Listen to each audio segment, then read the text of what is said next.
es uno de los temas que vemos en la parte de oncohematología. Esta también es una neoplasia, es un grupo de enfermedades y que sus compañeros nos van a presentar. A ver, los expositores, por favor, presentan la pantalla y encienden sus cámaras el que va a exponer. Sí, y los escuchamos.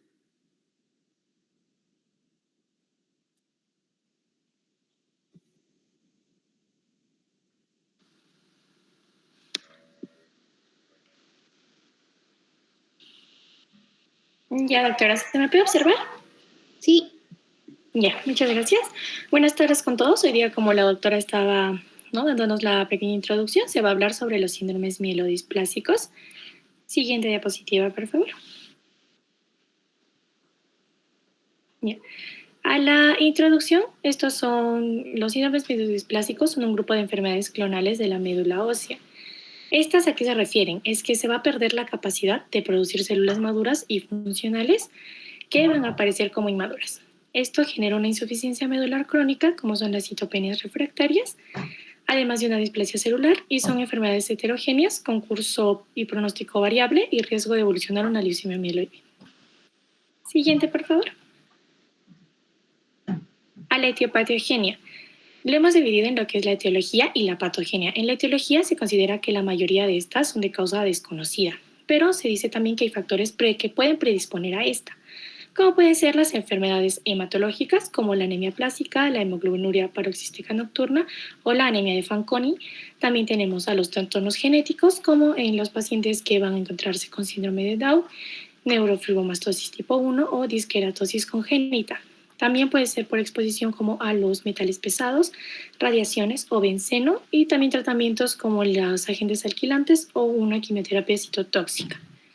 Pero en mayoría, como se resalta, se consideran de causa desconocida.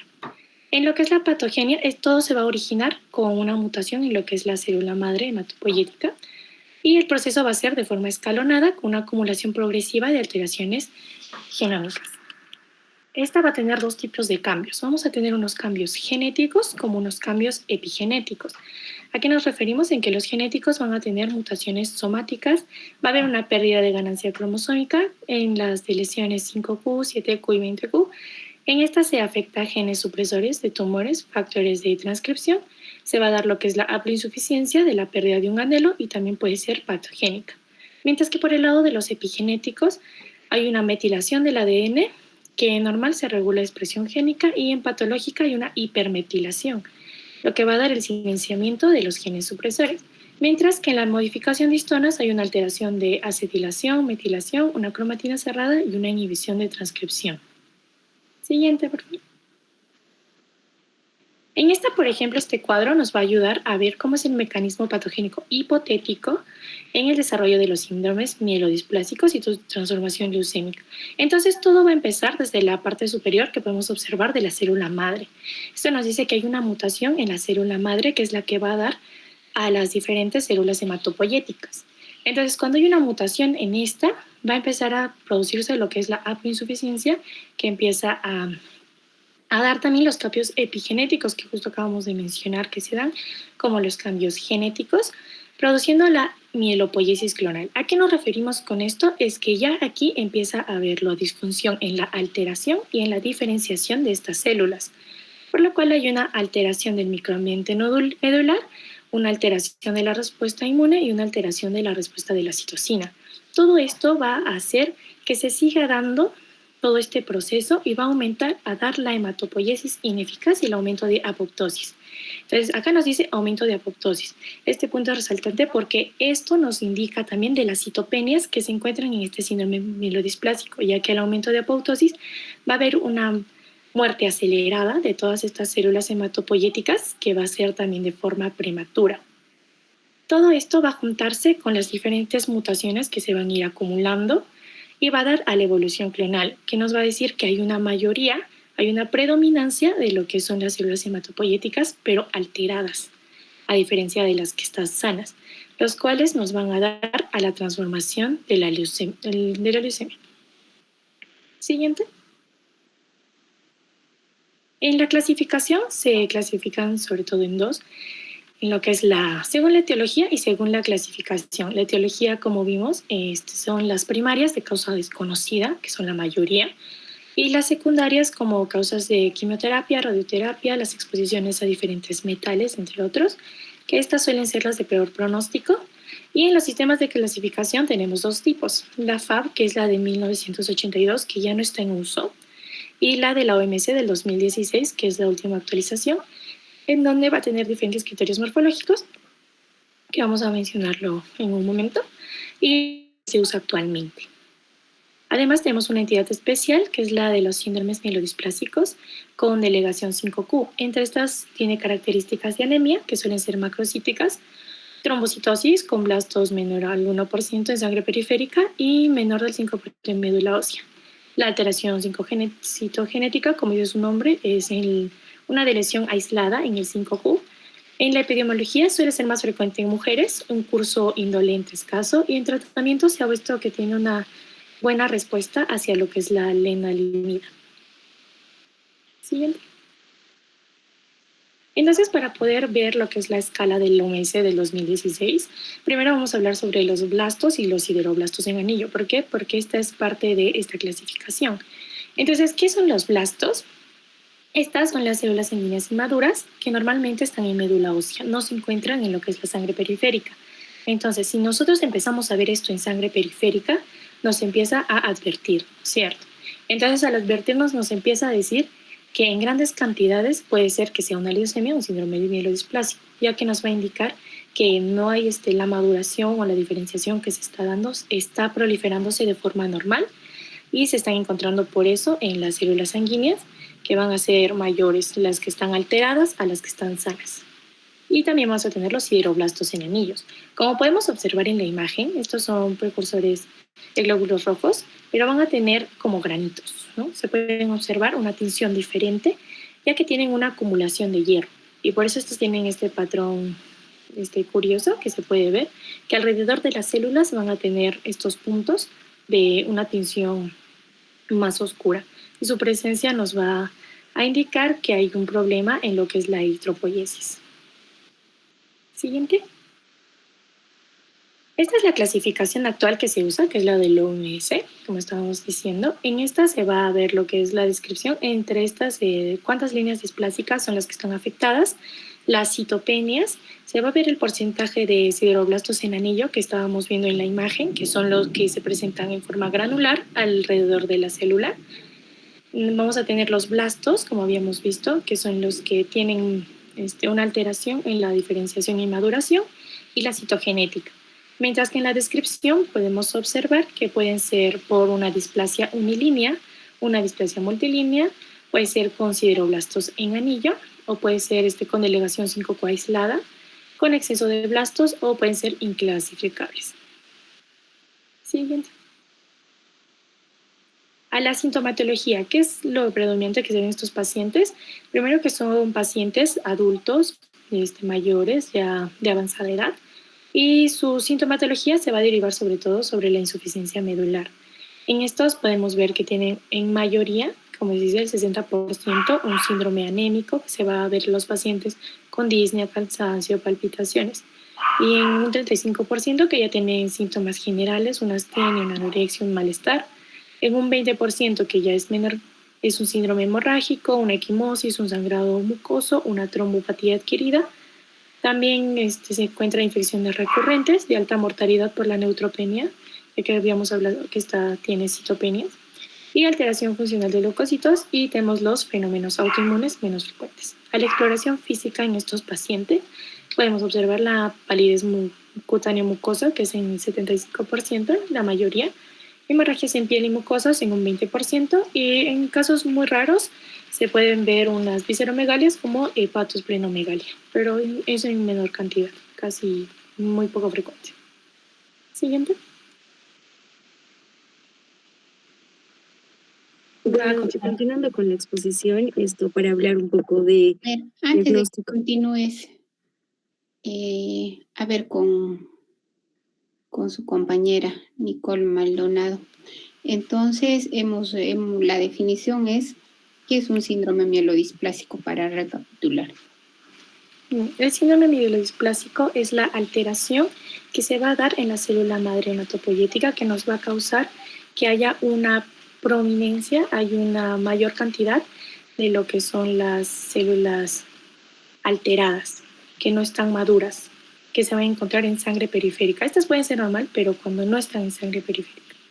Entonces estas se van a encontrar por bueno, es como habíamos hablado, ¿no? Que se puede pasar a leucemia por la acumulación de mutaciones que se van a dar. Ya, entonces, los síndromes mielodisplásicos son un grupo de enfermedades oncológicas en las cuales va a haber una gran proliferación de células en la médula ósea, pero estas no van a llegar a madurar porque son displásicas. Hay un aumento de la apoptosis. Entonces, eso se va a traducir ¿en qué? En que tengan anemia, neutropenia, plaquetopenia. No necesariamente pancitopenia, puede ser una citopenia aislada, o solo neutropenia, o solo plaquetopenia, o solo anemia. ¿Sí? Entonces, ¿qué más? ¿Todos los síndromes mielodisplásicos van a transformarse en leucemias agudas? No. Entonces, porque los vamos a dividir por eso en grupos de riesgo. Están los de alto riesgo, que es más probable que se transformen en leucemias agudas, y los de bajo riesgo, que también en su evolución no se van a transformar en leucemias agudas. Ya su compañera nos habló de los factores de riesgo para adquirir esta enfermedad. ¿Qué otra cosa? En cuanto a la clasificación, a ver, veamos. ¿Alguien va a hablar de la clasificación más? O eso es. A ver, retrocedan la diapositiva, por favor. Antes de que retrocedan, esto veamos, para entender la clasificación es importante esto. La diapositiva en la que estaba. Ahí. Entonces, para la clasificación de los síndromes mielodisplásicos hay que tomar en cuenta esto. La hemoglobina debe estar por debajo de 10, los neutrófilos por debajo de 1800 y las plaquetas por debajo de 100.000. Entonces, retrocedamos ahora a la clasificación, teniendo en cuenta a qué se va a llamar citopenia. Pues esta es la clasificación que ya nos mostró su compañera. Son un grupo de enfermedades. Si ven acá, se llama un síndrome mielodisplásico con displasia unilineal, ¿no? ¿Qué significa displasia unilineal? ¿Qué es displasia? Va a haber alteraciones en la morfología, en la forma de las células. No van a tener, por ejemplo, gránulos, van a ser más grandes, más pequeñas, muchas alteraciones. Entonces, a eso se va a llamar displasia. Por ejemplo, si afecta una sola línea, pues puede considerarse en este grupo. Y la citopenia, lo que acabo de mencionar, podría ser que haya menos de 10 hemoglobina, menos de 1800 neutrófilos o menos de 100.000 plaquetas. Entonces, para entrar a este grupo de enfermedades tendría que haber una citopenia de 1 o 2 líneas. ¿Qué pasaría si hacemos el aspirado de médula ósea? Vamos a encontrar menos del 15% de blastos en la médula ósea o menos del 5% en la sangre periférica, ¿no? Y no van a haber bastones de agua. Ahora, si hacemos un examen de citogenética, no hay una, digamos, una alteración típica de este grupo de enfermedades.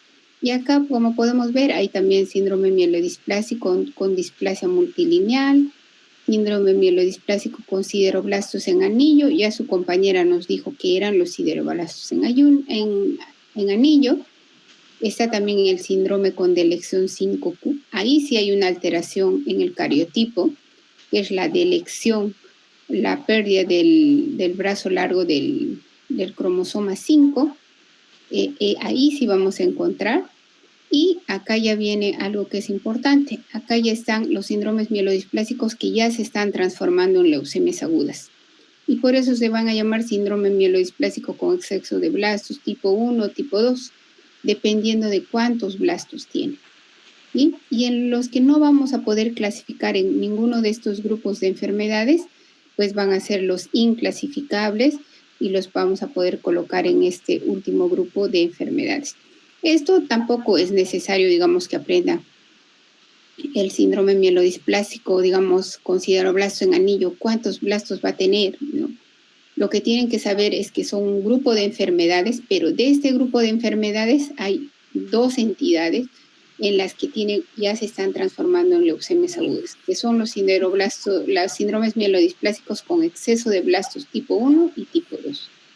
Muchas veces el tipo 2, por ejemplo, ya lo podemos tratar como una leucemia aguda, por ejemplo. Y estos síndromes mielodisplásicos, ¿a qué tipo de leucemia aguda se van a transformar, Nicole? Porque hay dos tipos de leucemias agudas, la linfoide y la mieloide. La mieloide. ¿Sí? Muy bien, se van a transformar en leucemias mieloides agudas. Entonces, cuando ya están apareciendo blastos, en el tipo 2 sobre todo, ya podríamos estar tratándolo como una leucemia aguda. ¿Sí? Ahora, los síntomas, como dice su compañera, van a derivar de la insuficiencia medular. Los síntomas de anemia, de neutropenia, de trombocitopenia.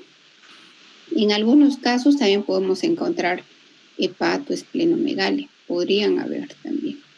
¿Sí? A ver, ahora, ¿hay alguna pregunta, chicos, respecto a esta primera parte que expuso su compañera Nicole? ¿O todo está claro? Bueno, creo que todo está claro. Gracias, Nicole. Muy bien. A ver, sigamos. Buenas tardes, continuando con la exposición, les voy a hablar acerca del diagnóstico. A tener en cuenta que deberíamos de sospechar en todo paciente con edad avanzada que presente una anemia, pero que esté acompañada o no de otras citopenias.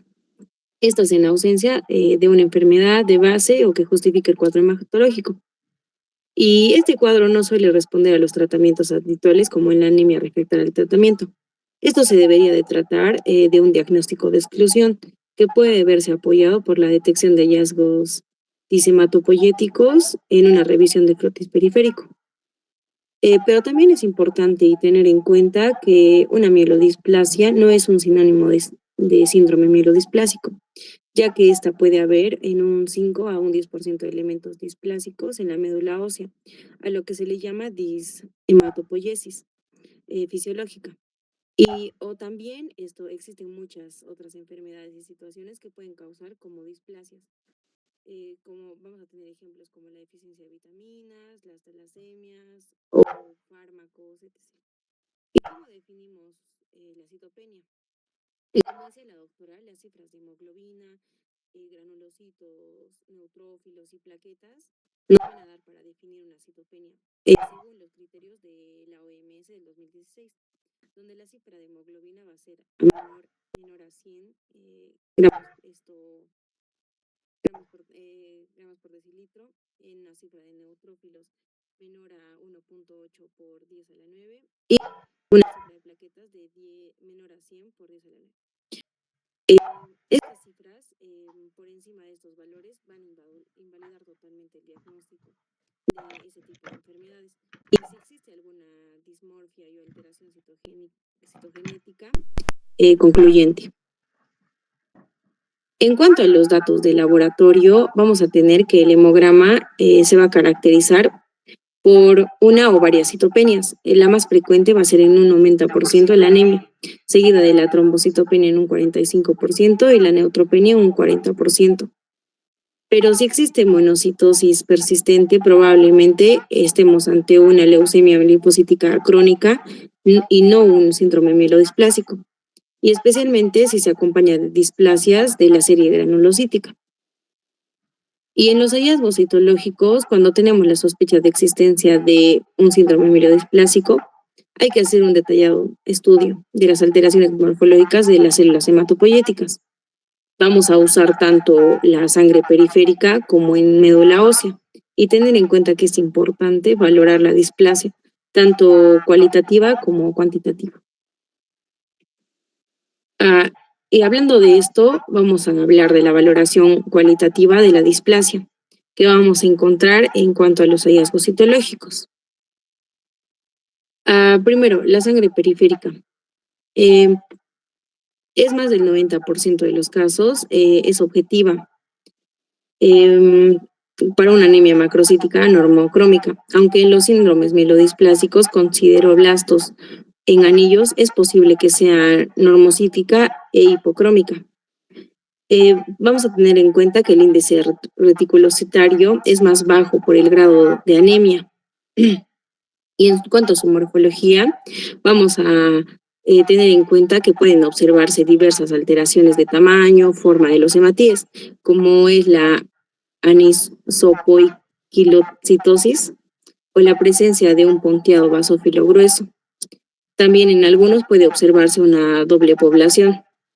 Se va a presentar en pacientes especialmente en síndromes mielodisplásicos con sideroblastos en anillo, como lo habían dicho. Y esta doble población de hematíes en la sangre periférica puede presentarse una normocrómica o también otro lado una hipocrómica. También en una neutropenia aislada. Va a ser de manera excepcional y casi siempre forma parte de un cuadro de pancitopenia.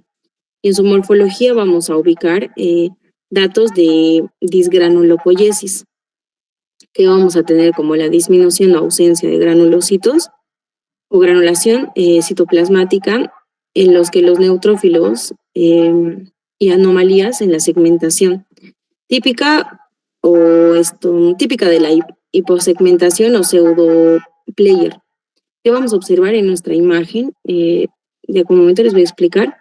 Y también la presencia de anisotrombia en plaquetas gigantes o que se va a conocer como macrotrombocitosis. Son plaquetas desgranuladas o con prolongaciones pseudopodocíticas. No es muy frecuente, hasta el 20% de los pacientes. En el cuadro inicial es una anemia y una trombocitopenia. Tenemos en nuestra imagen aquí, como podemos observar en la imagen A, vamos a tener los anisopoiquilocitosis. En la imagen B, las Howell-Holly. En la imagen C vamos a tener anillos de Cabot, D y E, granulocitos con defectos de segmentación nuclear. En la F vamos a tener granulocitos con núcleos de espejo. En la imagen G, plaquetas con pseudopodos. Y en la imagen H, plaquetas parcialmente degranuladas.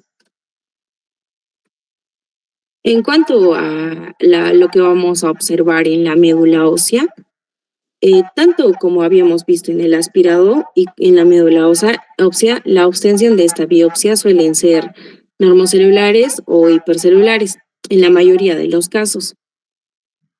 Y teniendo en cuenta esto, en menos del 15% de los casos de la médula es hipocelular en los síndromes mielodisplásicos e hipoplásicos.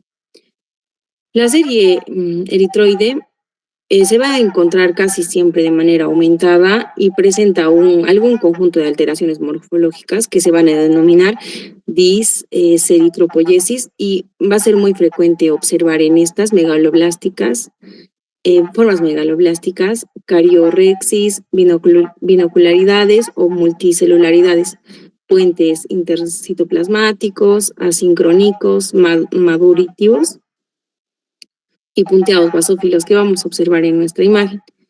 Y también la dismorfia en la serie granulocítica, que vamos a considerar como una disgranulopoiesis. Se manifiesta en forma de desviación a la izquierda, pero esta va a tener un predominio de formas inmaduras, de elementos de granulados como los cuerpos de Doppler o condensación cromática de manera anormal, que también vamos a ver en nuestra imagen. La distropoiesis en la médula ósea se expresa de diferentes maneras, como megacariocitosis, hipoploides o multinucleados con núcleos dispersos y las distintas dismorfias plaquetarias. Y con respecto a la citoquímica, la tinción más importante es la encaminada a detectar el hierro medular y la presencia de sideroblastos en anillo, que ya se había mencionado.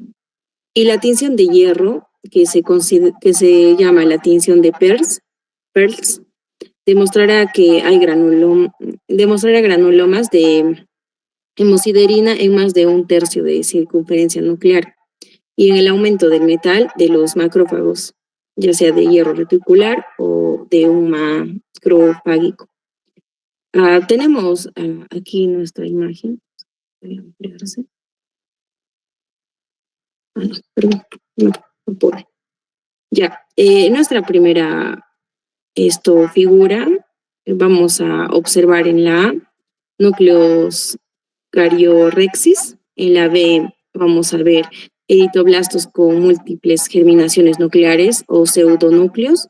En la imagen C, en esta, vamos a observar eritroblastos con importante defecto de hemoglobinización. En el D, puentes intercitoplasmáticos. En el E, puente internuclear. En el F, eritroblastos multinucleados. En el G, disgranulopoiesis. En el disgranulopoiesis mielocítica hipoplásica, hipogranulación y neutrofilia tipo pseudo-Pelger.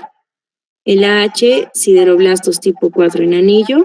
En la I se observan blastos de un tipo de J. bastón de Auber. Y también dismegacariocitopoiesis y también megacariocitopoiesis monolobulado. Vamos a tener en cuanto a nuestra tabla, no sé cómo ampliar esto, para que se pueda observar. Ya, bueno, en nuestra tabla vamos a tener en cuenta que el conjunto o la existencia de diseritropoiesis, distrombopoiesis y disgranulopoiesis se conoce como una dishemopoiesis o dismielopoiesis. Y vamos a tener esta valoración cuantitativa. Primero vamos a tener un trastorno que vamos a denominarlo diseritropoiesis, que va a darnos como algo relevante un puente internucleares, eritroblastos multinucleados, eritroblastos de tensión ácido periódico o sideroblastos patológicos y en infinidad, pero que nos van a detener. Algunas anomalías menos relevantes van a ser los puentes intercitoplasmáticos o los eritroblastos binucleados o los eritrocitoblastos vaculados. También tenemos a la disgranulopoiesis, que van a ser defectos en segmentación nuclear o los pseudo-Pelger o condensaciones anómalas o los núcleos en anillo. También los gigantismos granulares, granulos pseudo-Kledier y la coexistencia de algún mecanismo granulocítico de hiperpigmentación e hipogranulación. Y también tendremos en algún caso de alguna anomalía menos relevante, la hipogranularidad, pleocariocitos, granulaciones tóxica o los cuerpos de Höller o apéndices nucleares. Y también la dismegacariotropoiesis, que va a estar acompañado de un rasgo relevante en micromegalocariocíticos, megacariocitosis monolobuladas y en casos excepcionales o raros, anisotrombia, plaquetas gigantes, hipogranulaciones, vaculaciones, megacariocitosis, hipersegmentaciones, lóbulos dispersos o núcleos sueltos y anisocoria madurativa del núcleo citoplasmático.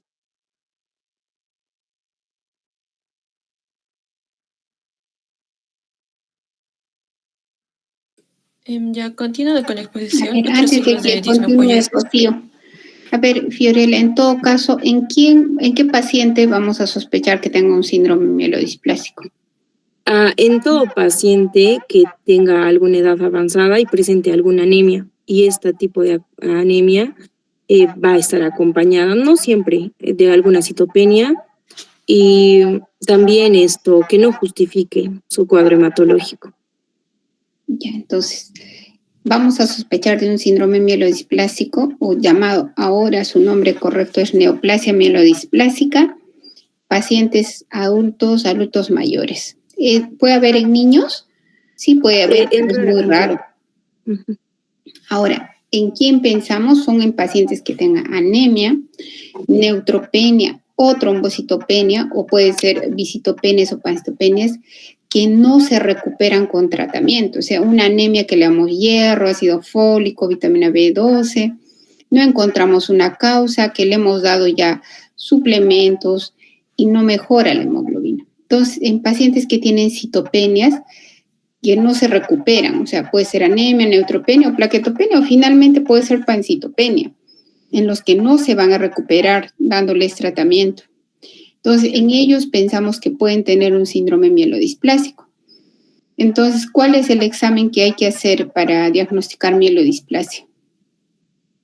Primero vamos a utilizar la sangre periférica y luego la de aspirado de médula, ambas. Claro, muy bien. Entonces hay que revisar la lámina periférica y ver cambios displásicos, pero sobre todo hacer el aspirado de médula ósea, que su compañera nos ha descrito. Hay displasia en más del 10% de las células, que pueden ser eritroides, mieloides, megacariocíticas. Por ejemplo, en la serie eritroide hay cambios megaloblásticos, células grandes, sin que tengan anemia megaloblástica, porque no han mejorado con ácido fólico ni vitamina B12.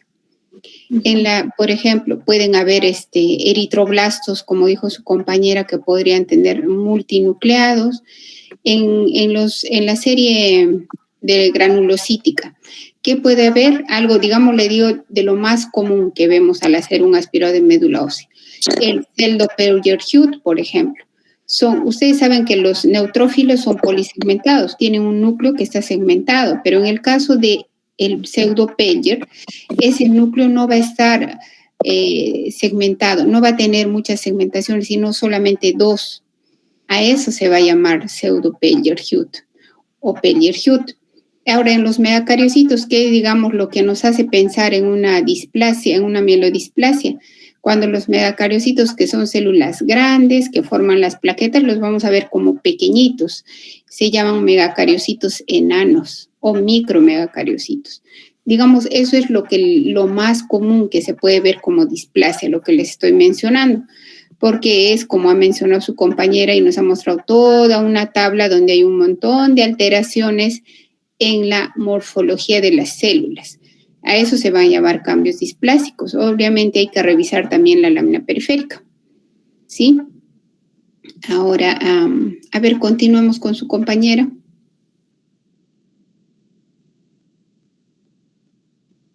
Rocío, ¿no? Sí, doctora. A ver, te escuchamos. Ya, otros signos de dismepoiesis que podemos observar es tanto la histología medular, en la cual vamos a poder descubrir un grado variable de fibrosis en algunos casos, así como una disposición anormal que puede ser tanto central o en racimos de los precursores granulopoyéticos inmaduros. En algunos pacientes se llega a presentar algunas alteraciones diversas en los hematíes, tanto como el descenso de algunas enzimas o la expresión anómala de determinados antígenos de membrana, o también el aumento de la hemoglobina A2 y F y algunos rasgos similares a los hallados en la hemoglobinuria paroxística nocturna. Otros estudios funcionales que pueden ser de los neutrófilos van a llegar a demostrar alteraciones quimiotactismos, fagocitosis o bacteriolosis. Y también con respecto al funcionamiento plaquetario, en el cual se van a hallar muchas veces comprometido la consecuencia de trombopatía y adquirida de mecanismo complejo. El siguiente. Con respecto a otro que sería la valoración cuantitativa de displasia, en este caso vamos a tener los valores de porcentajes de las células displásicas en cada línea celular que según los criterios de la OMS, que serían tanto como se ve en el cuadro. Primero la diseritropoiesis, que tiene que ser mayor al 10% de eritroblastos displásicos, que en este caso va a ser una valoración sobre 100 elementos de la serie. El otro criterio es la disgranulopoiesis, que esta también va a ser mayor al 10% de granulocitos displásicos, con una valoración sobre 100 elementos de la serie. Y la dismegacariopoliesis, que va a ser mayor al 10% de megacariocitos displásicos, en el cual la valoración va a ser de 30 elementos de la serie. Y también poder observar el porcentaje de blastos en la sangre periférica y en la médula ósea, el porcentaje de sideroblastos patológicos en la tinción de pleuros de la médula ósea. Es como se muestra en el cuadro, que vamos a ver tanto el porcentaje de los blastos en médula ósea, que en este caso vamos a ver el recuento sobre 500 células en 2 extensiones y el recuento diferencial de todas las líneas hematopoyéticas, tanto mieloide y linfoide, en todos los estadios. Y el porcentaje de blastos en sangre periférica, que en este caso va a ser el recuento sobre 200 leucocitos. El siguiente, por favor.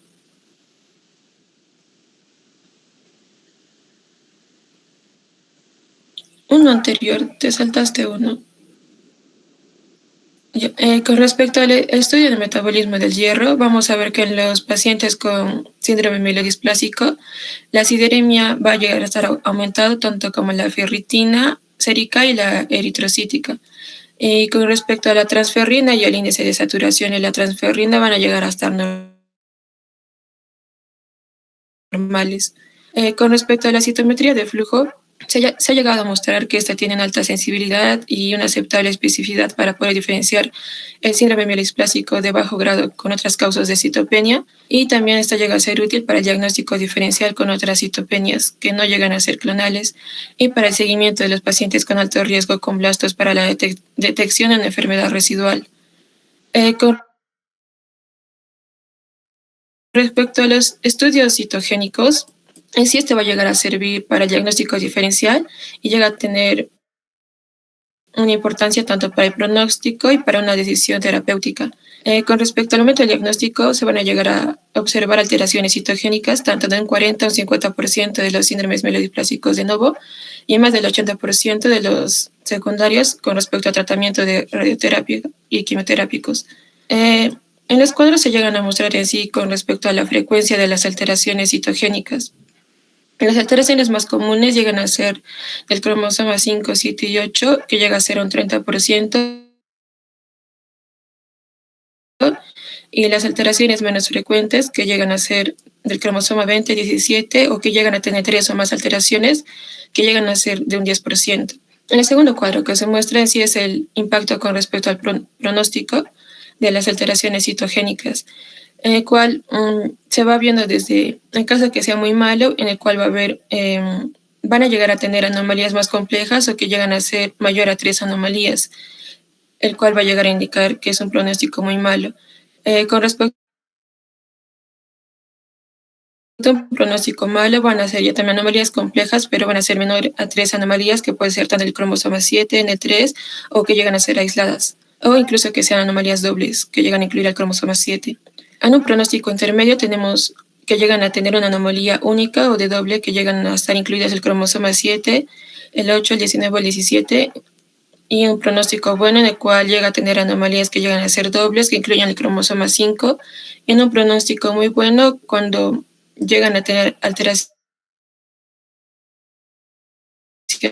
aisladas en el cromosoma 11. El siguiente. Con respecto al diagnóstico diferencial en sí, se llega a plantear con respecto a otras citopenias periféricas, y para poder diferenciarlas se llega a usar en sí el estudio de morfología de la médula ósea. Las alteraciones cariotípicas estructurales nos llegan a ayudar para poder diagnosticar y diferenciarlas con el síndrome mielodisplásico, hipoplásicos, con la anemia plástica y con las leucemias oligoblásticas. Dentro de estas tenemos en el cuadro con respecto a la aplasia medular, en el cual vamos a observar que en el síndrome mielodisplásico hipoplásico va a haber una displasia y alteraciones citogénicas que llegan a ser raras en la aplasia medular. Y en la leucemia aguda hipocelular vamos a ver que en el síndrome mielodisplásico va a haber con excesos de blastos hipocelular, y tiene menos de un 20% de blastos con respecto a las células nucleadas. Con respecto al pronóstico en sí, el curso va a ser de acuerdo al curso clínico y con respecto a la supervivencia de los pacientes con síndrome mielodisplásico, que en este caso llega a ser variable. Llega a ser desde unos 5 meses en caso de pacientes con síndrome mielodisplásico con excesos de blastos de tipo 2 y hasta unos 70 meses con pacientes que llegan a estar acompañados con el síndrome mielodisplásico con sideroblastos en anillo y una displasia de unilínea. Para poder ver eso también se llega a hacer análisis periódicos de la sangre periférica y de la médula ósea, en el cual llega a ser útil para poder estudiar la progresión, ya sea rápida o lenta, y con respecto a que pueda progresar una leucemia aguda. En el cuadro que se muestra en abajo se llega a hacer un índice de pronóstico en el cual se llegan a tomar 5 criterios que llegan a ser tanto el cariotipo, los blastos en médula ósea, la hemoglobina, las plaquetas y los neutrófilos. Mientras menor sea el porcentaje, llegan a tener un mejor pronóstico a que cuando tienen un mayor puntaje. El siguiente. Bien, ahora vamos a hablar acerca del tratamiento de los síndromes mielodisplásicos. De que continúes a ver con tu compañera Rocío, puedes retroceder la diapositiva. Entonces ya habíamos dicho que para el diagnóstico es necesario hacer un aspirado de médula ósea. El anterior, aparte de eso, ya habíamos visto en leucemias. Puedes retroceder la diapositiva, por favor. También se pueden hacer o son necesarios hacer estudios de cariotipo o estudios citogenéticos, como acá puedo mencionar su compañera, porque van a haber alteraciones en el cariotipo que van a ser considerados de buen pronóstico, entonces, o también de mal pronóstico o muy mal pronóstico. Entonces, hacemos el aspirado de médula ósea. Se puede hacer también una biopsia de médula ósea porque hay algunos síndromes mielodisplásicos que entran dentro del grupo de especiales, que van a ser hipoplásticos. Yo les había dicho en la definición que la definición es donde en la médula hay muchas células, pero hay casos raros de síndromes mielodisplásicos donde la médula es hipoplásica y se van a llamar síndromes mielodisplásicos hipoplásicos. En esos casos también nos puede ayudar el hacer una biopsia de médula ósea, ¿sí? Pero también podemos hacer, si es un síndrome mielodisplásico lo común, o el usual o el que está dentro de la clasificación, podemos hacer también una biopsia. Aparte de eso, acá están las alteraciones del cariotipo. Como digo, ¿cuál es su importancia? Para ver en qué grupo de riesgo está. Lo mismo pasaba con las leucemias agudas. Hay alteraciones que le dan un mal pronóstico a estas enfermedades y hay otras que le dan un buen pronóstico. Por ejemplo, acá muy buen pronóstico tenemos la monosomía del cromosoma Y, por ejemplo. ¿Sí? Ahora, respecto al índice pronóstico internacional de los síndromes mielodisplásicos, pasa a la siguiente diapositiva, por favor. En este caso, pues acá ya nos mostró su compañera el score, dependiendo de qué puntaje tengan en cuanto al cariotipo, a los blastos, a la hemoglobina, qué tanta anemia tiene, qué tanta trombocitopenia o neutropenia, nosotros los vamos a poner en grupos de riesgo. Por ejemplo, alto riesgo, muy alto riesgo, bajo riesgo, riesgo intermedio. ¿Y eso para qué va a ser importante? Para definir su tratamiento y también para definir su pronóstico. ¿Qué sobrevida va a tener? ¿En cuánto tiempo se va a transformar en una leucemia aguda? Para eso es importante. Ahora, en cuanto al diagnóstico diferencial, pues hacemos diagnóstico diferencial con todos los enfermedades que pueden dar citopenias o pancitopenias. Lo primero, obviamente, una leucemia aguda, ¿no? Y también puede ser una aplasia medular, puede ser una anemia megaloblástica, puede ser una cirrosis hepática, todas las enfermedades que puedan cursar con pancitopenia. ¿Sí? Básicamente eso. A ver, sigamos, por favor. Bien, yo les voy a hablar acerca de lo que va a ser el tratamiento de los síndromes mielodisplásicos.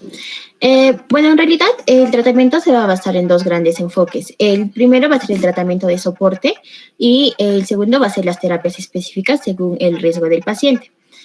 Primero, vamos a hablar acerca del tratamiento de soporte que va a buscar mejorar los síntomas y la calidad de vida del paciente. Estos van a incluir la vigilancia según el riesgo, es decir, que va a haber seguimientos estrechos en intervención inmediata si el paciente tiene un menor riesgo, ¿no? Acerca de lo que son las transfusiones de hematíes y plaquetas, esto más que todo cuando el paciente llega a cursar con anemia o con una trombocitopenia. Acerca de lo que son los agentes estimulantes de la eritropoyesis, como la eritropoyetina o también lo que va a ser la darbepoetina, ¿no? Estas nos van a ayudar a aumentar lo que son los glóbulos rojos. También vamos a tener antibióticos, que es para prevenir o tratar infecciones, y los quelantes de hierro, ¿no? Que es para evitar la sobrecarga férrica por lo que son las transfusiones repetitivas. Bien, en cuanto a los que son los factores a considerar, debemos tener en cuenta, primero, la edad del paciente, ¿no? La mayoría de los pacientes van a ser mayores de 50 o incluso 70 años. También tenemos que ver el estado nutricional de nuestro paciente y las comorbilidades con las que el paciente cursa. También el riesgo según la escala del Sistema Internacional Revisado de Puntuación Pronóstica, como ya lo estuvieron explicando en la anterior, que va a tener, ¿no?, los 5 ítems importantes, que va a ser el porcentaje de blastos en lo que va a ser la médula ósea, el cariotipo, la hemoglobina, el reencuentro plaquetario y el reencuentro de neutrófilos. Bien, tienen bien ver, ¿no? La gravedad y el pronóstico que nos llega a dar y todo esto, ¿no? Que permite personalizar el tratamiento de cada uno de nuestros pacientes. Bien, según el riesgo, los pacientes se van a dividir en dos grupos. Los de menor riesgo, que son con más de 30 meses de supervivencia esperada, en quienes se busca conservar y mejorar la calidad de vida con una vigilancia activa y el tratamiento conservador. Y vamos a tener los pacientes de mayor riesgo, que son los que tienen menos de 30 meses de supervivencia, donde se necesita una terapia más agresiva o incluso el trasplante alogénico de progenitores hematopoyéticos, que es la única opción curativa. Bien, en cuanto a las opciones terapéuticas específicas, si el paciente no tiene síntomas importantes ni citopenias graves, se puede mantener una vigilancia activa, pero si los síntomas van a llegar a ser severos, nosotros podemos optar por lo que va a ser el tratamiento de soporte, ¿no? Que va a incluir las transfusiones, los antibióticos y lo que va a ser la eritropoyetina.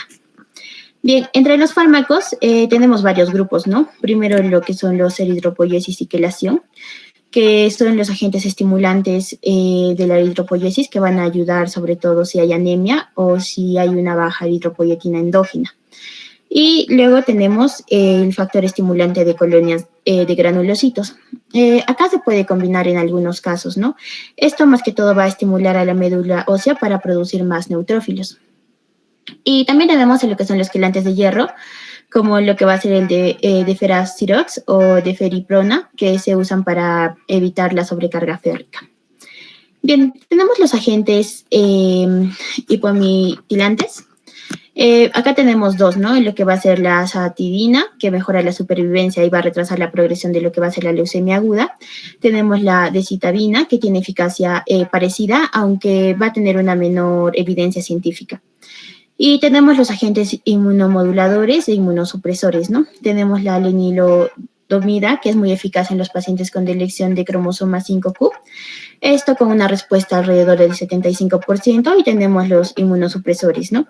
Tenemos en los inmunosupresores lo que es la inmunoglobulina policlonal que destruye los linfocitos T y las ciclosporinas A que reservan para casos seleccionados. Siguiente diapositiva, por favor. Bien, en esta diapositiva seguimos con el tratamiento de los síndromes mielodisplásicos, pero ahora nos vamos a enfocar en los pacientes de un mayor riesgo o en los casos intermedios. Bien, primero hablemos de la quimioterapia intensiva y el trasplante alogénico de progenitores hematopoyéticos. Este tipo de tratamiento se va a indicar en los pacientes de mayor riesgo, es decir, aquellos con peor pronóstico y con una mayor probabilidad de progresar a lo que va a ser una leucemia aguda. En realidad, el objetivo principal es preparar al paciente para el trasplante, ¿no? Que sigue siendo la única opción curativa. Antes del trasplante, se va a evaluar la tolerancia y la citogenética, ya que no todos los pacientes pueden resistir un tratamiento tan agresivo. Bien, en lo que son personas frágiles o mayores, se puede optar por un mini ALO-TP, que eso va a ser un mini trasplante alogénico de progenitores hematopoyéticos. Esto en realidad va a utilizar regímenes de menor intensidad para lo que va a ser reducir las complicaciones, ¿no? Luego tenemos el esquema general de manejo dependiente del riesgo. Esto va a ser en los pacientes de mayor riesgo. Se va a recomendar una vigilancia activa, un tratamiento de soporte y el uso de lenalidomida, que se presenta en deleción del cromosoma 5q. Bien, acerca de los pacientes con mayor riesgo, vamos a considerar lo que va a ser el trasplante alogénico y las quimioterapias intensivas o agentes hipometilantes. Bien, por otro lado, tenemos los pacientes de riesgo intermedio. En estos, en realidad, vamos a tener, ¿no? Pacientes que van a presentar un verdadero desafío clínico porque van a estar entre dos extremos, ¿no? Su situación va a ser entre dos extremos. En estos casos, se decide si se trata como un menor o un mayor riesgo en lo que va a ser la función de los llamados factores modificadores. Para esto se va a ver, ¿no? La edad y el estado funcional de nuestro paciente, los valores de ferritina sérica, LDH y beta-2 microglobulina, también la presencia de trombocitopenia grave y también las mutaciones genéticas, ¿no? Si la supervivencia esperada es menor de 30 meses, el manejo se hace como si fuera un paciente de alto riesgo. Siguiente diapositiva, por favor. Bien, acá tenemos acerca de las formas específicas de los síndromes mielodisplásicos. Estas son variantes menos frecuentes. De que continúes, Nicole, con estas formas especiales.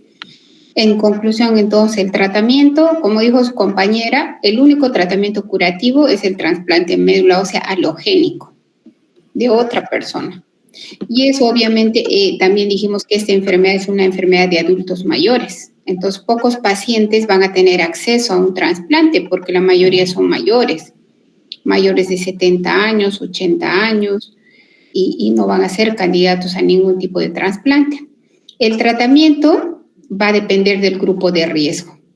Entonces, los que son de bajo riesgo muchas veces solamente están en observación, les podemos dar algunos eritropoyetina, de repente filgrastim, de repente en algunos, dependiendo de la edad, solamente o soporte transfusional, dependiendo. En algunos casos, pues en los casos que son de riesgo intermedio, alto riesgo, muy alto riesgo, les damos tratamiento quimioterápico, puede ser también con azacitidina o decitabina. Como dijo su compañera, y vuelvo a repetir, estos medicamentos van a retrasar la transformación a leucemia aguda y van a hacer también que estos pacientes requieran menos transfusiones, que hagan menos infecciones, van a ser de utilidad. La azacitidina y la decitabina. En los pacientes de muy alto riesgo, tienen, y si cumplen la edad, son menores de 65 años, dependiendo del centro trasplantador, tienen que ir a un trasplante halogénico. Y en algunos casos, cuando son mayores, se pueden hacer trasplantes con quimioterapia a intensidad reducida. ¿Sí? Ahora, su compañera habló, la lenalidomida está indicado en un tipo específico de síndrome mielodisplásico, que se llama el síndrome mielodisplásico con síndrome, con 5Q, con la delección del brazo largo del cromosoma 5. En ese caso funciona la lenalidomida y les va bien a los pacientes. ¿En qué caso se va a dar lo que su compañera mencionó? Globulina antitimocítica, ciclosporina, en el caso especial que haya un síndrome mielodisplásico con hipoplasia. ¿Sí? No se da en todos los casos. Eso quiero remarcar, que hay entidades particulares que pueden tener también un tratamiento particular. ¿Sí? Entonces, quedando claro en lo que es el tratamiento, y obviamente si este síndrome mielodisplásico ya se transformó a una leucemia aguda, se debe tratar como una leucemia aguda. Si ya es una leucemia mieloide aguda, le daremos quimioterapia con el esquema que se llama inducción 7x3, ya lo trataremos como una leucemia, ¿sí? Entonces, ahora vamos a ver las formas especiales. ¿Te escuchamos? Bien, ahora acerca de las formas especiales de los síndromes mielodisplásicos, estas son variantes menos frecuentes, pero importantes, ya sea por sus características clínicas y también por lo que va a ser su pronóstico. Bien, primero tenemos el síndrome mielodisplásico secundario, que también son llamados terciarios o posttratamiento. Estos se van a asociar a agentes mutagénicos como los alquilantes o inhibidores de la proteoisomerasa 2 y usados en tratamientos oncológicos. Estos suelen aparecer entre 2 a 10 años después de la quimioterapia o radioterapia y clínicamente van a presentar lo que es pancitopenia y también la médula ósea suele mostrar hipoplasia o fibrosis. Su evaluación va a ser desfavorable con una alta tasa de progresión a leucemia aguda y las alteraciones citogenéticas más típicas son la monosomía 7 y la 5. Bien, en segundo lugar tenemos los síndromes mielodisplásicos infantiles. Estos en realidad van a ser raros, ya que se predominan en niños varones menores de 15 años. Van a ser más agresivos y van a progresar rápidamente a lo que va a ser una leucemia aguda. Estos se van a dividir en dos. El primero en menores de 5 años, que aparece un cuadro híbrido entre el síndrome mielodisplásico y una neoplasia mieloproliferativa, conocida como una leucemia mielomonocítica juvenil, que tiene un mal pronóstico. Y el otro que es en mayores de 5 años. El cuadro se va a asemejar a lo de un adulto, ¿no? Con un alto riesgo y también con una frecuente monosomía del cromosoma 7. Luego tenemos el síndrome mielodisplásico hipocelular o hipoplásico, que va a representar del 10 al 15% de los casos y se va a caracterizar por una médula ósea con lo que va a ser una baja celularidad desde el inicio. Para esto se diagnostica mediante una biopsia medular que muestra menos del 30% de celularidad en menores de 60 años o menos del 20% en lo que son mayores. El diagnóstico diferencial para esto se hace principalmente con una aplasia medular y con leucemias agudas hipocelulares, ¿no? Porque acá va a aparecer, esto se llega a ver, ¿no? En lo que va a ser la biopsia. Y por último tenemos el síndrome mielodisplásico con fibrosis. Esto se va a caracterizar por una fibrosis intensa de médula ósea y una displasia en 3 líneas celulares, ¿no? Va a haber un aumento de lo que va a ser los megacariocitos y también los megacardioblastos. Y clínicamente va a cursar con una pancitopenia bien marcada y también con lo que va a ser una hepatoesplenomegalia. Bien, la supervivencia es más corta que en los otros tipos de síndrome mielodisplásicos con exceso de blastos y para esto el diagnóstico diferencial se va a hacer con lo que va a ser la mielofibrosis primaria, que suele presentar la esplenomegalia importante y también mutaciones en lo que va a ser el gen CALR. Y también con lo que va a ser una leucemia aguda megacardioblástica, donde hay blastos en sangre periférica. Siguiente diapositiva, por favor.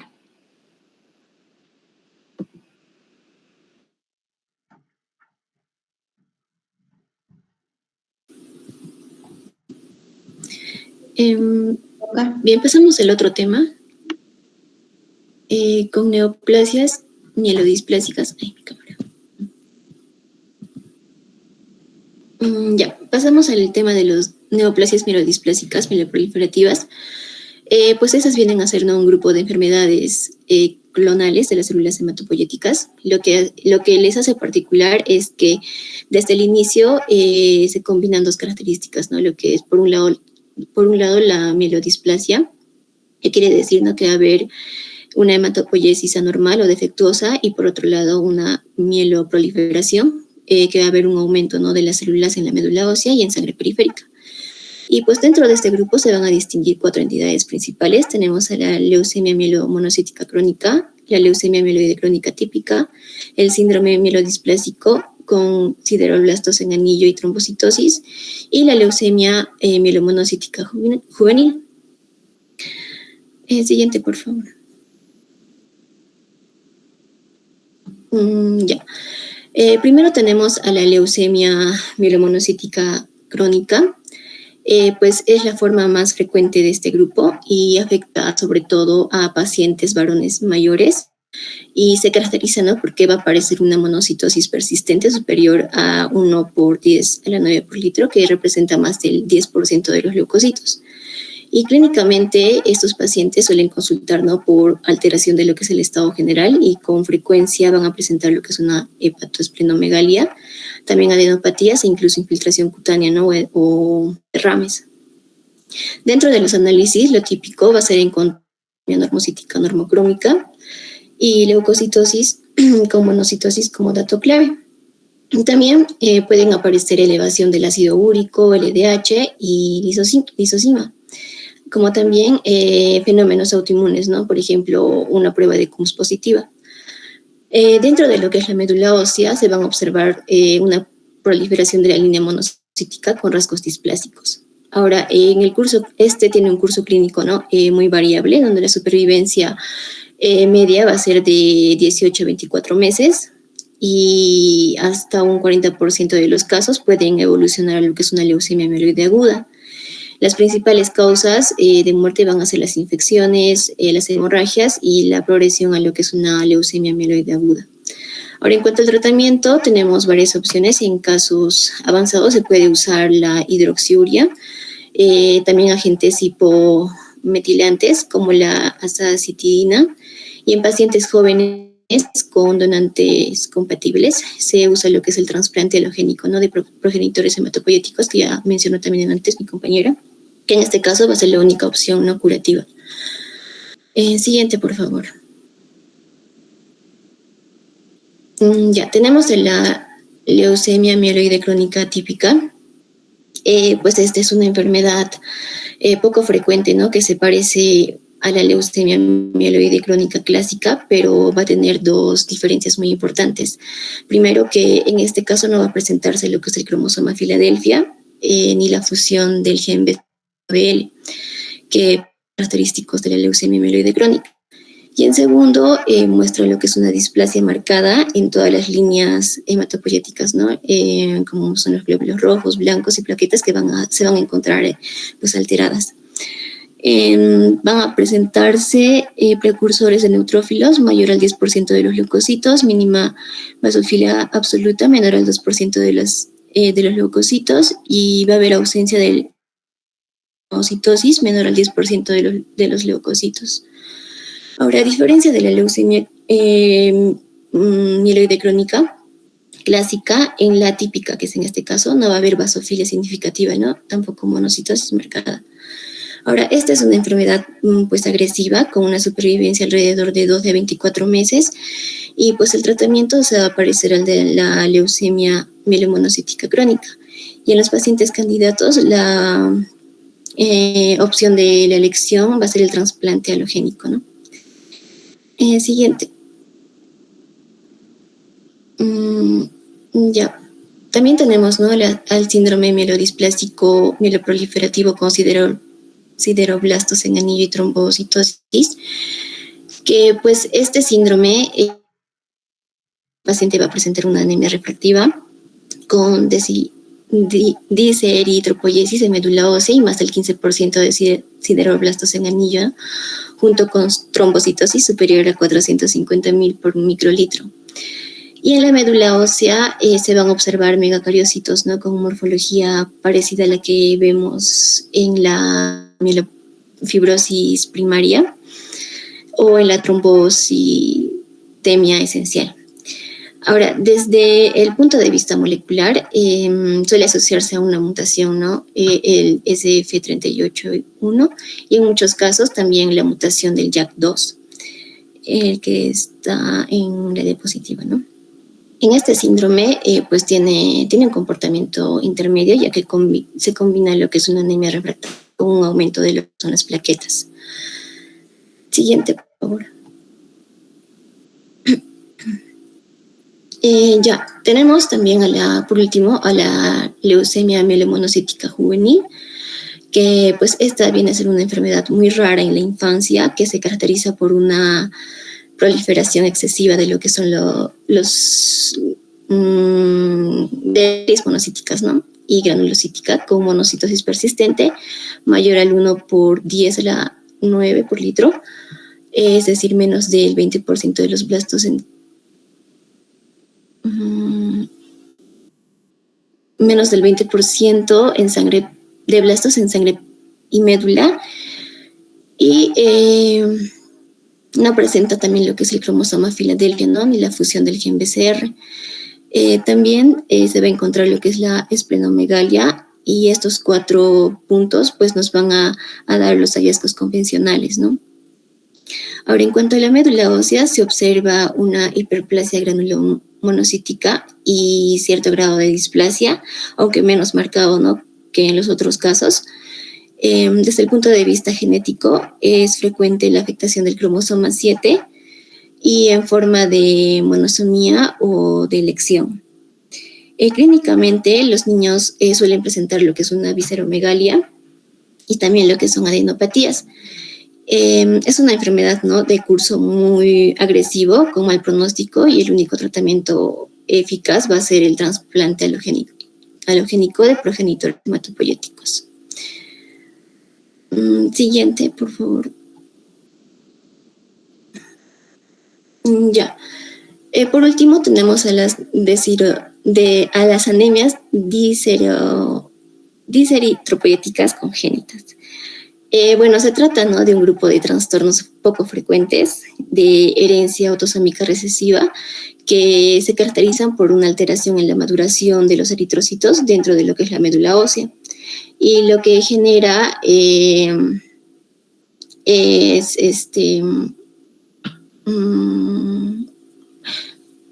Bueno, se caracteriza, ¿no?, por una alteración en la maduración de los eritrocitos dentro de la médula ósea, lo que genera que haya un aborto intramedular. Clínicamente se manifiesta con anemia macrocítica, con ictericia, disminución de la vida media de los glóbulos rojos, y al estudiar la médula ósea encontramos lo que son los eritroblastos con morfología muy aberrante. Ahora, esta se puede clasificar, ¿no?, según sus alteraciones morfológicas en 3 tipos. Tenemos el de tipo 1, en este caso se van a observar cambios megaloblásticos, muy similares de la anemia megaloblástica, y un hallazgo característico que van a ser los puentes de cromatina, ¿no?, internucleares en los eritroblastos. Tenemos el de tipo 2, también llamada EMPAS. En este caso vienen a ser la forma más frecuente, que se caracteriza por la presencia de eritroblastos binucleados y multinucleados, y además cursa con una prueba de Ham positiva, que es una prueba, ¿no?, de hemólisis ácida.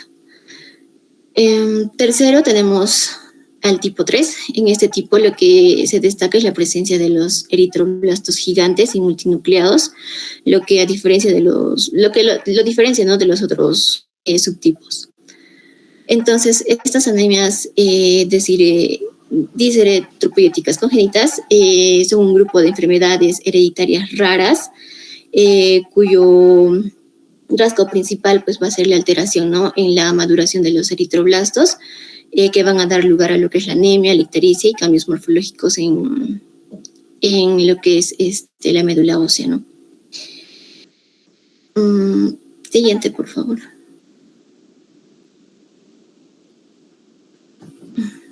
Ya con esto terminamos la exposición. Gracias. Está bien, muy bien, Katia. Ese grupo de enfermedades que expuso ahora su compañera, exceptuando la última, las anemias diserythropoieticas, son un grupo de neoplasias que no están ni solo en el grupo de los síndromes mielodisplásicos ni en el grupo de los síndromes mieloproliferativos crónicos, que son la policistemia vera, leucemia mieloide crónica, etcétera. Entonces son enfermedades que tienen características de ambos grupos de enfermedades. Solo esta última parte para que tengan conocimiento que hay enfermedades también que pues uno no las puede clasificar solamente dentro de un grupo. Sí, eso creo que es todo. ¿Alguna pregunta, chicos? ¿Todo está claro entonces?